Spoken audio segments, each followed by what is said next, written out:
ముఖ్యమంత్రి రేవంత్ రెడ్డి ఇచ్చిన హామీని తక్షణమే నెరవేర్చాలని డిమాండ్ చేస్తూ సమగ్ర శిక్ష కాంట్రాక్టు ఉద్యోగులు ఈ రోజు తెలంగాణ అసెంబ్లీని ముట్టడించారు. వారిని పోలీసులు అడ్డుకున్నారు. పోలీసులు మరియు ఉద్యోగుల మధ్య వాగ్వాదం చోటు చేసుకుంది. ఈ సందర్భంగా ఉద్యోగులు మాట్లాడుతూ సమగ్ర శిక్ష కాంట్రాక్టు ఉద్యోగులను రెగ్యులర్ చేయాలని వారు డిమాండ్ చేశారు. హెల్త్ ఇన్సూరెన్స్ మరియు ఎక్సెషియా కల్పించాలని వారు ముఖ్యమంత్రి రేవంత్ రెడ్డికి తెలియజేశారు. సమాన పనికి సమాన వేతనం ఇవ్వాలంటూ వారు ప్రభుత్వాన్ని కోరారు. తమ న్యాయమైన డిమాండ్లను పరిష్కరించకపోతే ఉద్యమాన్ని మరింత ఉధృతం చేస్తామని ఉద్యోగులు రాష్ట్ర ప్రభుత్వాన్ని హెచ్చరించారు.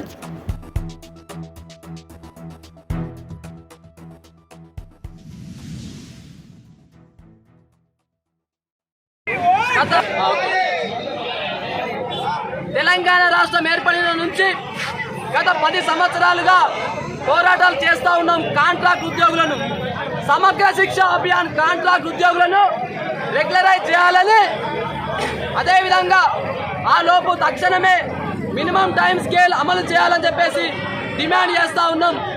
టీఆర్ఎస్ ప్రభుత్వంలో గత 5 సంవత్సరాలు అనేక దశలుగా పోరాటాలు చేయడం జరిగింది. చివరిసారిగా 2023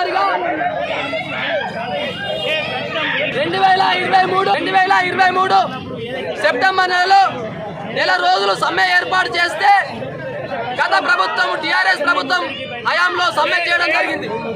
అప్పుడున్నటువంటి ప్రతిపక్ష పార్టీ కాంగ్రెస్ పార్టీ టీపీసీసీ అధ్యక్షులు వరంగల్ సమ్మె దీక్షా శిబిరానికి విచ్చేసి సమగ్ర శిక్ష ఉద్యోగులను రెగ్యులరైజ్ చేస్తామని, ఆ లోపు మీకు మినిమం టైం స్కేలు ప్రభుత్వం ఏర్పడిన నెల రోజుల లోపల సచివాలయానికి పిలిచి రెగ్యులరైజ్ చేస్తామని హామీ ఇవ్వడం జరిగింది.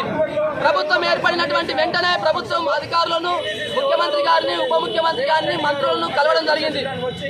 అప్పుడే ప్రభుత్వం ఏర్పాటు జరిగింది, తొందరపడకండి అని వాళ్ళు మాకు హామీ ఇవ్వడం జరిగింది. మళ్ళీ పార్లమెంట్ ఎన్నికల కంటే ముందు అసెంబ్లీ సమావేశాల్లో కలవడం జరిగింది. ఆనాడు కూడా పార్లమెంట్ ఎన్నికల తర్వాత మీకు న్యాయం చేస్తామని చెప్పడం జరిగింది. పార్లమెంట్ ఎన్నికల తర్వాత కలిస్తే రుణమాఫీ ఉన్నది, అప్పటి వరకు బడ్జెట్ కొరత ఉన్నది, ఆర్థిక పరమైన సమస్యలు ఉన్నాయి కాబట్టి మీరు ఆలోచించండి, తొందరపడకండి, ఆగండి అని చెప్పారు. ఈ విధంగా ప్రభుత్వాలు మారినా, రాజకీయ పార్టీలు మారినా, ఏ పార్టీ అయినా కాలయాపన చేస్తూ ఉంది, ఆటవేత ధోరణి ఏర్పడుతూ ఉంది. కాబట్టి మా యొక్క ఉద్యోగులు తెలంగాణ రాష్ట్ర వ్యాప్తంగా 19,000 మందికి మేము ఈరోజు పిలుపునివ్వడం జరిగింది. వేలాది మంది ఉద్యోగులు చలో అసెంబ్లీ కార్యక్రమానికి ఈరోజు రోడ్లకి రావడం జరిగింది. ఇచ్చినటువంటి హామీని సీఎం గారు నిలబెట్టుకోవాలి, క్రమబద్ధీకరణ చేయాలి, మినిమం టైం స్కేల్ ఇవ్వాలని చెప్పేసి ఈ సందర్భంగా ప్రధానమైన డిమాండ్ మేము తెలియజేస్తా ఉన్నాం.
మాట్లాడు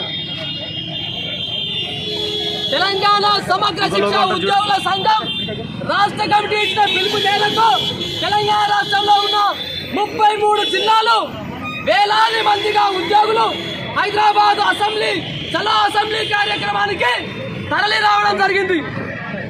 వీరి యొక్క ముఖ్యమైన డిమాండ్స్ కాంట్రాక్ట్ ఉద్యోగులుగా 20 సంవత్సరాల నుంచి పనిచేస్తున్నారు కాబట్టి వారు బ్రతకడానికి రెగ్యులరైజేషన్ చేయాలని డిమాండ్ చేస్తూ ఉన్నాం. అదేవిధంగా ఆ లోపు తక్షణమే minimum time scale basic pay contract ఉద్యోగులకు సమగ్ర శిక్ష ఉద్యోగులకు ఇవ్వాలని డిమాండ్ చేస్తూ ఉన్నాం. మేము ఈరోజు పోరాటాలు కొత్త కాదు, గత టీఆర్ఎస్ ప్రభుత్వంలో కూడా 5 సంవత్సరాలు ధర్నాలు, నిరాహార దీక్షలు, రిలే దీక్షలు సమ్మె చేయడం జరిగింది. 2023 సెప్టెంబర్ నెల రోజులు సమ్మె చేస్తే ఆనాటి ప్రతిపక్షంలో ఉన్నటువంటి టీపీసీసీ అధ్యక్షులు గౌరవ ముఖ్యమంత్రి నేటి రేవంత్ రెడ్డి గారు సెప్టెంబర్ నెలలో మమ్మల్ని రెగ్యులరైజ్ చేస్తామని, మినిమం టైం స్కేల్ ఇస్తామని వరంగల్ దీక్షా శిబిరానికి వచ్చి హామీ ఇవ్వడం జరిగింది. కాబట్టి అట్టి హామీని నెరవేర్చుకోవడానికి ముఖ్యమంత్రి గారిని 3 సార్లు కలవడం జరిగింది. ఎంహెచ్ఆర్డీలో కలిసినాం, అసెంబ్లీ సమావేశాల్లో కలిసినాం, ముఖ్యమంత్రి గారి ఇంటి వద్ద కలిసినాం రెగ్యులరైజ్ చేయాలని. మొదటిసారి కలిసినప్పుడు పార్లమెంట్ ఎన్నికలు అయిపోయిన తర్వాత చూద్దామన్నారు. పార్లమెంట్ ఎన్నికల తర్వాత కలిస్తే ఇప్పుడు రుణమాఫీ ఉందని చెప్పారు. ఈ రకంగా ఏ ప్రభుత్వం అయినా, ఏ రాజకీయ పార్టీ అయినా ప్రభుత్వం రాకముందుకు ఒక మాట, ప్రభుత్వం వచ్చిన తర్వాత ఒక మాట మాట్లాడి కాలయాపన, నాటవేద ధోరణి కనిపిస్తూ ఉంది. తప్పనిసరి పరిస్థితుల్లో కింది స్థాయి యొక్క ఉద్యోగుల కడుపు మంట కోసం మేము ఈరోజు ఈ యొక్క చలో అసెంబ్లీ కార్యక్రమానికి పిలుపునివ్వడం జరిగింది.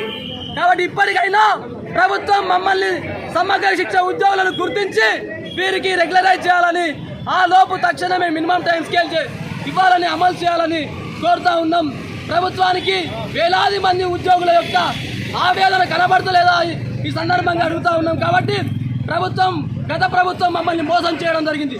ఈ ప్రభుత్వం మమ్మల్ని తప్పకుండా రెగ్యులరైజ్ చేస్తా అని చెప్పేసి డిమాండ్ చేస్తూ ఉన్నాం.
అంటే నేను చెప్పుకున్న అది కూడా లేదు సార్.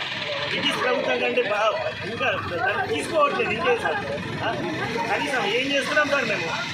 టీచర్ రావడమే మేము చేసుకున్న ప్రధాన ఇందులో కనీసం మాట లేదు సార్. మనం చెప్పుకున్న మాట కూడా లేదు సార్.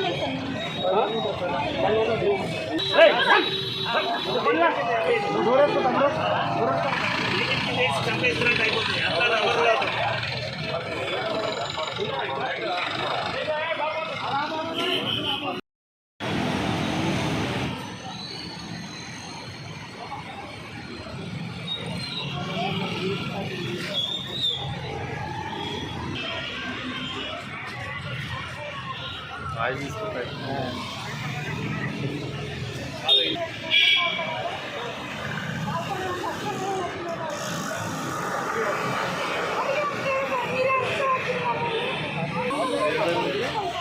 సికింద్రాబాద్ నుండి యుద్ధం చేసుకొని వస్తారంట వాళ్ళు.